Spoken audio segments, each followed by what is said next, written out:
Welcome class 8। आज विज्ञान में हम दूसरे लेसन को स्टार्ट करेंगे। लेसन का नाम है मृदा। मृदा क्या है? पृथ्वी की ऊपरी परत जिसमें पौधे लगते हैं उसे मृदा है। ठीक है, पृथ्वी की ऊपरी परत आप देखो, पृथ्वी के ऊपर पौधे लगते हैं तो इसको क्या बोलते हैं? मृदा। मृदा जो है चट्टानों के सूक्ष्म कणों, भूमध्य, वायु और जल से मिलकर बनी होती है। किससे मिलकर बनी होती है? चट्टानों के सूक्ष्म कण, भूमध्य, वायु और जल से मिलकर बनती है। ये वास्तव में मृदा जो है पौधों के लिए अकार्बनिक पोषण और जल का मुख्य स्रोत है। पौधों को अकार्बनिक पोषण और जल इसी मृदा के द्वारा ही प्राप्त होता है। मृदा का निर्माण कैसे होता है ये हम देखेंगे। प्रारंभ में क्या होता है? पृथ्वी की जो परवटी होती है ये गर्म चट्टानों की मोटी परत से मिलकर बनी थी। इसमें क्या थी? गर्म चट्टानें थी और मोटी परत थी। और जब वर्षा हुई और वर्षा होने के कारण जो चट्टानें हैं वो सिकुड़ी और सिकुड़ने के कारण चट्टानें टूट गई। अब चट्टानों की दरारें बन गई, दरारों के अंदर पानी चला गया। अब पानी जो है ये बाद में बर्फ बनकर जम गया। जब वो बर्फ बन के जमा, पानी जब फैला, उनके फैलने से क्या हुआ? ये छोटे छोटे टुकड़ों में टूट गई। चट्टानें क्या हुई? छोटे छोटे टुकड़ों में टूट गई और तेज हवाओं और अन्य प्राकृतिक कारणों से चट्टानें एक दूसरे से टकराने लगी। खूब हवाएं चल रही हैं और इससे क्या हुआ? और बहुत से प्राकृतिक कारण, आंधी तूफान, इससे क्या हुआ? चट्टानें जो है एक दूसरे से टकराती हैं और टकराने के बाद इस सूक्ष्म कणों में, छोटे छोटे कणों में टूट जाती हैं। कभी कभी क्या होता है? पेड़ों की जड़ें इन चट्टानों के अंदर प्रवेश कर जाती हैं और आपको पता है कि ये जड़ें अधिक उनको स्थान की जरूरत होती है और पानी की तलाश में नीचे की ओर जाने लगती हैं और चट्टानों को वो और तोड़ देती हैं। कुछ अन्य पौधे चट्टानों में रहकर अम्ल का उत्पादन, कुछ पौधे ऐसे होते हैं जो कि अंदर रहकर अम्ल का उत्पादन करते हैं। अम्ल के कारण चट्टानें और छोटे कणों में टूट जाती है। इस तरह से चट्टानें जो है ये मृदा में बदल जाती है। चट्टानों से क्या बनी? मृदा बनी। और मृदा बनने में किसने किसने हेल्प की? पौधों ने और प्राकृतिक कारण जो है, जिसके कारण जो है चट्टानें टूटकर मृदा का निर्माण कर देती हैं। अब चट्टानों से मृदा के निर्माण को इस क्रिया को क्या कहते हैं? मृदा अपक्षय। जल, बर्फ, वायु ये प्राकृतिक कारणों से चट्टानें छोटे छोटे सूक्ष्म कणों में टूट जाती हैं और बाद में मृत और क्षयमान कार्बनिक पदार्थों के साथ मिलकर मृदा बनती है। ठीक है, जल, बर्फ और वायु ये सब प्राकृतिक कारणों से क्या होता है? चट्टानें छोटे छोटे टुकड़ों में टूट गई और टूटने के बाद जो है उसके ऊपर कार्बनिक पदार्थों ने ह्यूमस बना दिया और ये ह्यूमस के साथ मिलकर ये क्या बनाती है? मृदा बनाती है। और इस पूरी क्रिया को क्या बोलते हैं? मृदा अपक्षय। अब देखेंगे मृदा परिच्छेदिका। मृदा परिच्छेदिका जो है ये अनेक मृदा सतहों के खंड होती है। इसे क्षितिज कहा जाता है। इन्हें क्या कहा जाता है? क्षितिज। और ये 3 क्षितिज से मिलकर बनी होती है, A, B and C। A Kshitij, B क्षितिज और C क्षितिज।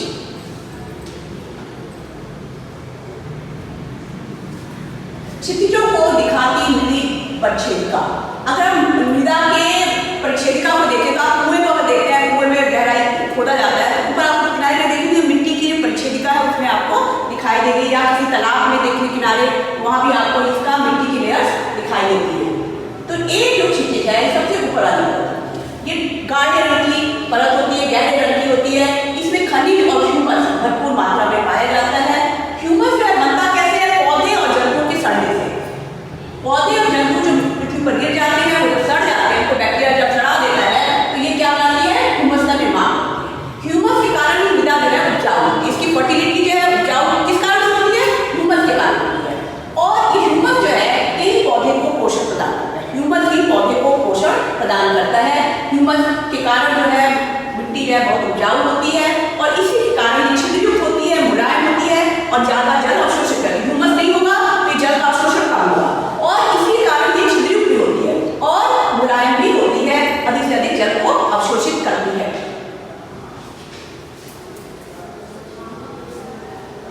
इसमें पौधों की जड़ें विद्यमान होती है। इसी में जो है A में पौधों की जड़ें होती हैं।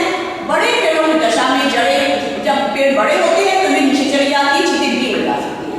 इस परत में केंचुआ, कृंतक, जीवाणु, भृंग जैसे जीवों का वासस्थान होता है। A क्षितिज में कौन कौन रहता है? केंचुआ, कृंतक, जीवाणु और भृंग, ये सब A क्षितिज में रहते हैं। छोटे पौधे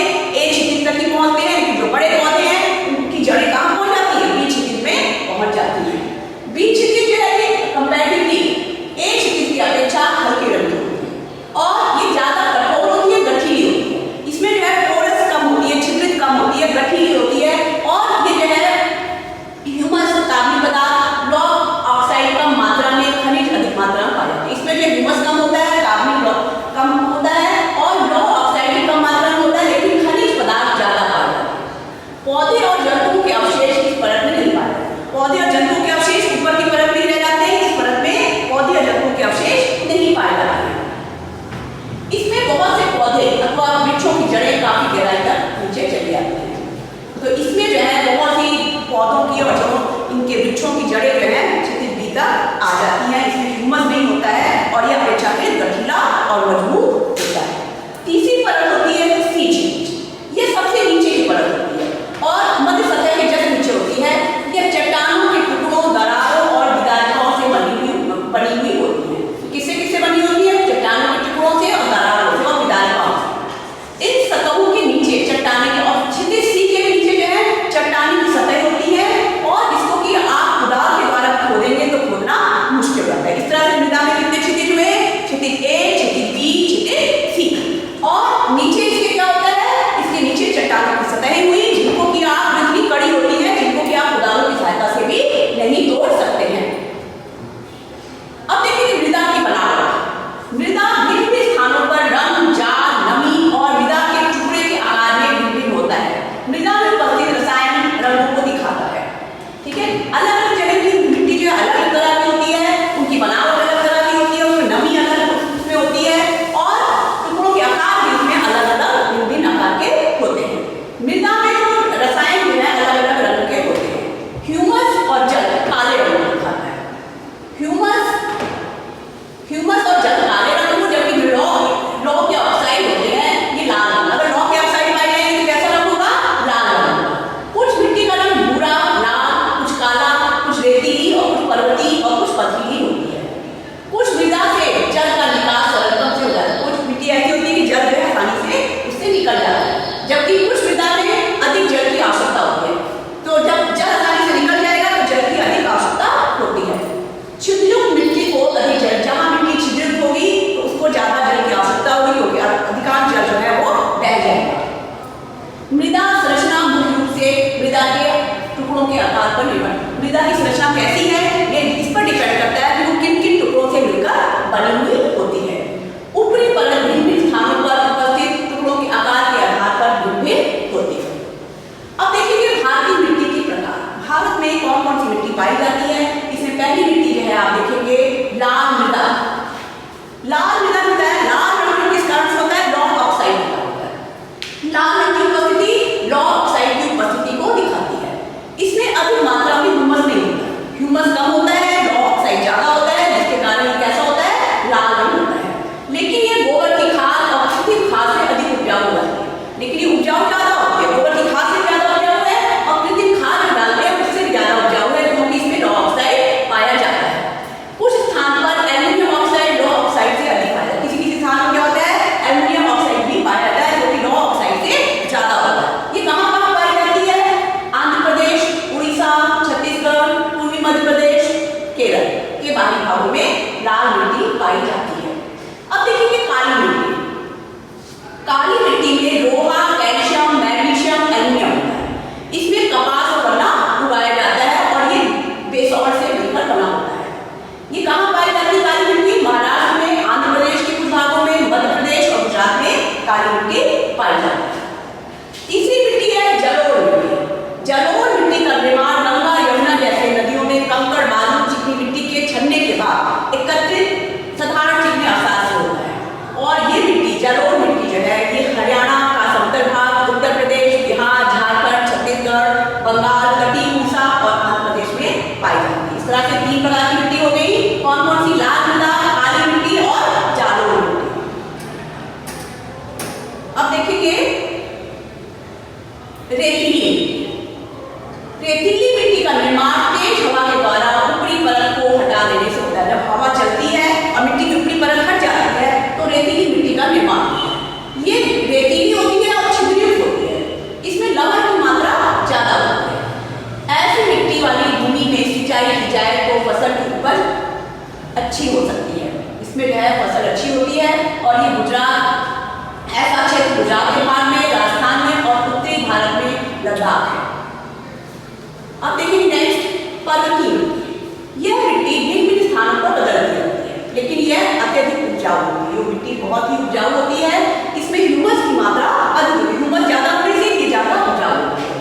जमीन के छोटे टुकड़े से फसल की, छोटा टुकड़ा भी जमीन का होगा लेकिन इसमें फसल अच्छी होती है। ऐसा क्षेत्र हिमालयी क्षेत्र और उत्तरी पूर्वी राज्य।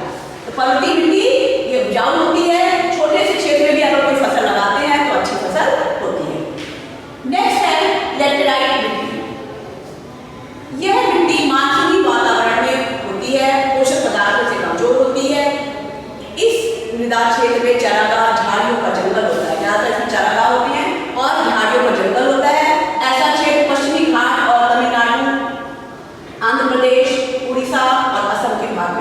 पाई जाती है।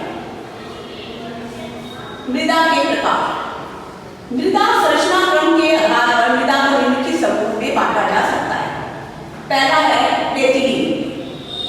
रेतीली मिट्टी में चिकनाहट या गाद बहुत कम होती है। इसमें मुख्य रूप से बालू के कण होते हैं। इसमें चिकनाहट कम होती है, गाद कम होती है और बालू के कण ज्यादा होते हैं। इसमें अधिक जल की मात्रा नहीं होती है, क्योंकि रेतीली होती है तो इसमें जल की मात्रा अधिक नहीं होती है। बालू के कण में वायु स्थान होने के कारण जल का निकास, इसमें जो है बालू के कण होते हैं, वायु अधिक होने से जल जो है निकल जाता है। यह खोदने और जुताई करने में नरम होती है।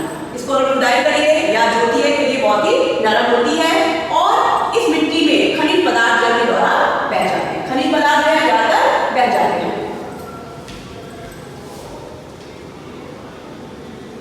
अब नेक्स्ट देखेंगे चिकनी मिट्टी।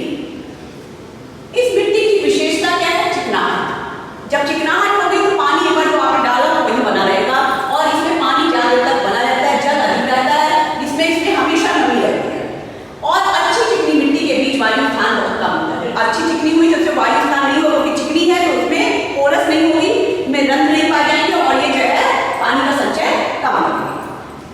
ये खोदने जुताई करने में कठोर, इसको खोदिए और जुताई करिए तो कठोर हो जाती है, क्योंकि इसमें छिद्र नहीं होते, खनिज पदार्थ इसमें अधिक होते हैं। मिट्टी पौधों की जड़ों के लिए अधिक वायु का जाल नहीं रखती है। पौधों के लिए इसमें वायु ज्यादा नहीं मिल पाती है।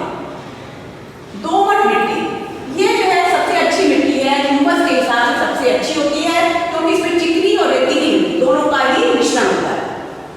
पौधों के विकास के लिए और पानी को संचय करने की क्षमता दोमट मिट्टी में होती है। अतः ये पौधों के विकास के लिए सबसे उपयुक्त मिट्टी कौन सी है? दोमट मिट्टी। दोमट मिट्टी की संरचना स्थूल होती है और समुचित वायु स्थान और जल स्थान होता है। इसमें समुचित वायु भी होती है और जल भी होता है, जिसके कारण ये सबसे अच्छी मिट्टी दोमट मिट्टी होती है। जल की अधिकता का निकास, ज्यादा जल होगा तो उसका निकास हो जाता है। मृदा के मौलिक अवयव, इसमें जो क्या क्या मूल रूप से कण पाए जाते हैं? खनिज पदार्थ 40%, कार्बनिक पदार्थ 10%, मृदा जल 25%, मृदा वायु 25% पाया जाता है। ये मृदा के मौलिक भाग जो है भिन्न भिन्न स्थानों पर भिन्न होते हैं और स्थान के आधार पर बदलते रहते हैं। इसके साथ साथ मृदा में भिन्न भिन्न पौधे और जंतु भी जीवित पदार्थ पाए जाते हैं। मृदा मिट्टी में अलग अलग तरह के पौधे, अलग अलग तरह के जीव जंतु पाए जाते हैं।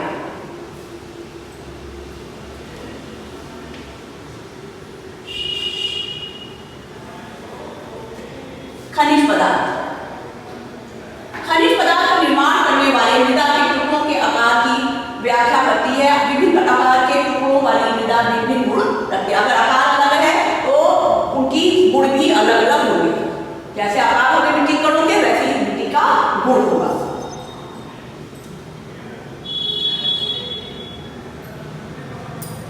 मोटी रेतीली भाग वाली मिट्टी एक ढीली मिट्टी है। रेतीले भाग के बीच स्थान अधिक होता है, जो अधिक जल को अवशोषित करती है, लेकिन जल संग्रह की क्षमता अधिक होती है, कम होती है। तो जो मोटी रेतीली मिट्टी होती है वो ढीली मिट्टी होती है और इसके बीच में स्थान अधिक होता है। ये अधिक जल को अवशोषित करती है। जल को तो अवशोषित किया, लेकिन जल को संग्रह करने की क्षमता इसमें कम होती है। जल का निकास रेतीली भागों के बीच स्थान से होता है। ऐसे स्थानों में मिट्टी में जल का बहाव नहीं होता और मिट्टी में पोषक की मात्रा की भी कमी पाई। ऐसी मिट्टी में पोषक मात्रा भी कम होते हैं और इसमें संग्रह भी नहीं होता जल का। ढीली मिट्टी में पौधों की जड़ों का फैलाव अधिक आसानी से होता है। मृदा में अधिक वायु और कम कार्बन डाइऑक्साइड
जवाब के कारण स्थिर रहता है।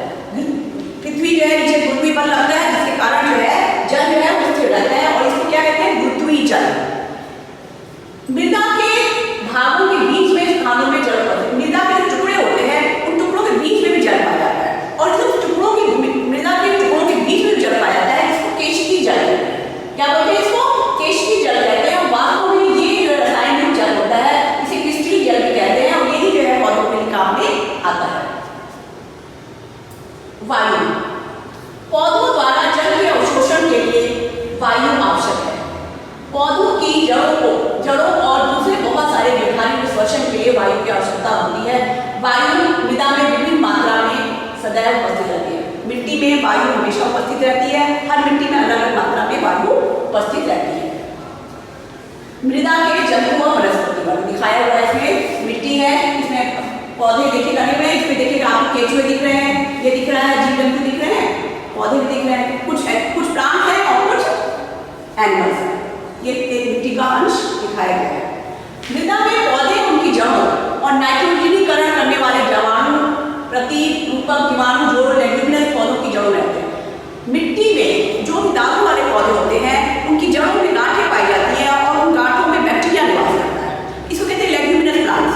और ये बैक्टीरिया को पौधा जो है रहने का स्थान देता है और बदले में जो बैक्टीरिया है वातावरण से नाइट्रोजन को खींचकर मिट्टी को प्रदान करते हैं। इस तरह से जो मिट्टी, पौधे और बैक्टीरिया में आपस में संबंध होता है। ये जो पौधे हैं बैक्टीरिया को रहने का स्थान दे रहे हैं और बैक्टीरिया बदले में वातावरण से नाइट्रोजन खींचकर मिट्टी को प्रदान करते हैं। कवक सभी जगह मृदा में पाए जाते हैं। मिट्टी में कवक भी पाए जाते हैं, जैसे मशरूम और दूसरे कवक मृत और सड़े हुए पदार्थों को सैप्रोफाइट की तरह विकसित कराते हैं। तो जो कवक होते हैं ये मरे हुए पौधों को और जंतुओं को इनको जो है सड़ाकर ये मिट्टी में बदल देते हैं। मिट्टी में बहुत सारे कीड़े भी पाए जाते हैं और मिट्टी में चींटी और दीमक भी मृदा में रहते हैं। मृदा